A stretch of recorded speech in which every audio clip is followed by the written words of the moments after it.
সশস্ত্র বাহিনী মোতায়েনে রাজধানী পরিস্থিতি শান্ত, গুরুত্বপূর্ণ সড়কে চেকপোস্টে জিজ্ঞাসাবাদ করা হচ্ছে। এই সব বিষয়ে আরও জানাতে মহাখালী থেকে যুক্ত হচ্ছেন সহকর্মী মনিরুল সোহাগ।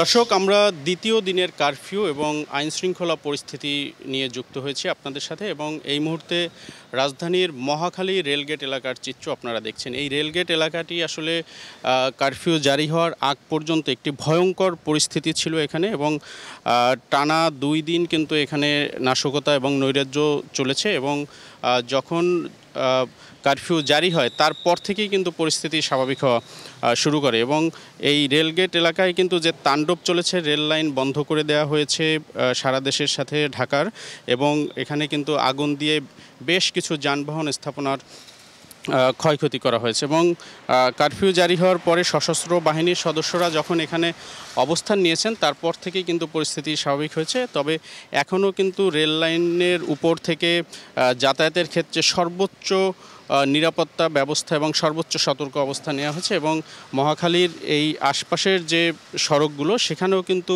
সশস্ত্র বাহিনী যারা রয়েছেন তাদের তল্লাশি চলছে, তাদের নিরাপত্তা চৌকি রয়েছে, এবং যারা যেতে চাচ্ছেন সেখান থেকে তাদের যাওয়ার প্রয়োজনীয়তা, যথাযথতা এবং তাদের যারা যাবেন তাদের পরিচয়পত্র বা কোনো পাস আছে কিনা সেই বিষয়গুলো কিন্তু সতর্কতার সাথেই দেখা হচ্ছে। যে যানবাহনগুলোর উপর অগ্নিকাণ্ড ঘটনা ঘটেছে, আগুন দেওয়া হয়েছে, সেই ক্ষতচিহ্নগুলো কিন্তু এখনও রয়েছে এখানে। এবং কারফিউ জারি হওয়ার পর থেকে কিন্তু দিন রাত 24 ঘন্টা এই পয়েন্টটিতে সর্বোচ্চ সতর্কতার মাধ্যমে সর্বোচ্চ নিরাপত্তা ব্যবস্থার চিন্তা করেই কিন্তু এখানে যারা সশস্ত্র বাহিনীর সদস্য রয়েছেন তারা কাজ করছেন। এবং যতক্ষণ পর্যন্ত আপনি জানেন যে পরিস্থিতি পুরোপুরি স্বাভাবিক অবস্থায় ফিরে আসবে না আসবে সারা দেশের, ততক্ষণ পর্যন্ত কিন্তু এই কারফিউ বলবৎ থাকবে, যেটি আসলে গতকাল রাতেই কিন্তু একটি বৈঠক শেষে স্বরাষ্ট্রমন্ত্রী এই তথ্যটি জানিয়েছে। এবং দ্বিতীয় দিনে কিন্তু আমরা রাজধানীর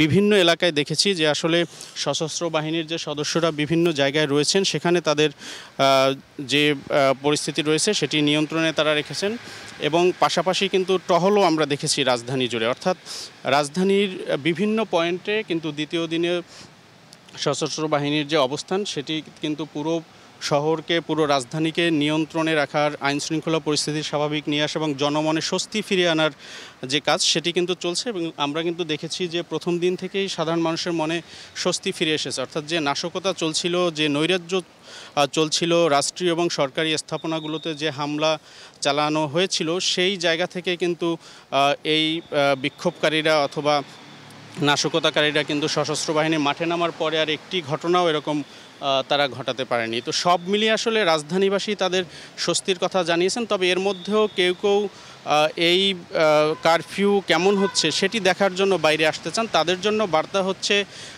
যে নির্দেশনা রয়েছে, অর্থাৎ কোনো ধরনের নাশকতার কেউ চেষ্টা করলে, সেরকম মনে হলে সশস্ত্র বাহিনীর সদস্যরা কিন্তু সরাসরি গুলি করবেন বা করতে পারবেন, এরকম নির্দেশনা এবং বিধান কিন্তু রয়েছে। সুতরাং যারা বাইরে আসতে চাচ্ছেন এই কারফিউ দেখার জন্য তারাও কিন্তু যে কোনো সময় ঝুঁকিতে পড়তে পারেন। অর্থাৎ তাদের আশপাশে যদি কোনো ধরনের নাশকতাকারী কেউ থাকেন অথবা দুর্বৃত্তরা থাকেন, তারা যদি কোনো ধরনের পরিস্থিতি তৈরি করতে চান সেক্ষেত্রে কিন্তু তাদের জীবন ঝুঁকির মধ্যে পড়বে। তো সব মিলিয়ে তাদেরকে আহ্বান জানানো হয়েছে যাতে সবাই ঘরের ভেতরে থাকেন জরুরি প্রয়োজন ছাড়া, এবং যাদের কেবলমাত্র বাইরে আসার নিয়ম রয়েছে তারা ছাড়া যাতে কেউ বাইরে না আসে। এবং আমরা কিন্তু রাজধানীর বিভিন্ন এলাকা ঘুরেছি, সেখানে দেখেছি যে যারা জরুরি প্রয়োজনে যাদের বাইরে আসার কথা রয়েছে শুধু তারাই কিন্তু বাইরে আসছেন, এবং যে পরিষেবাগুলো এই আওতার মুক্ত থাকবে সেগুলোকে কিন্তু যথাযথভাবে নির্ধারিত গন্তব্যে পৌঁছানোর জন্য সশস্ত্র বাহিনীর সদস্য যারা রয়েছেন তারা কিন্তু সেই নির্দেশনাও দিচ্ছেন এবং সহযোগিতাও করছেন। তো এই ছিল কারফিউ এবং আইনশৃঙ্খলা পরিস্থিতির রাজধানীর দ্বিতীয় দিনের চিত্র।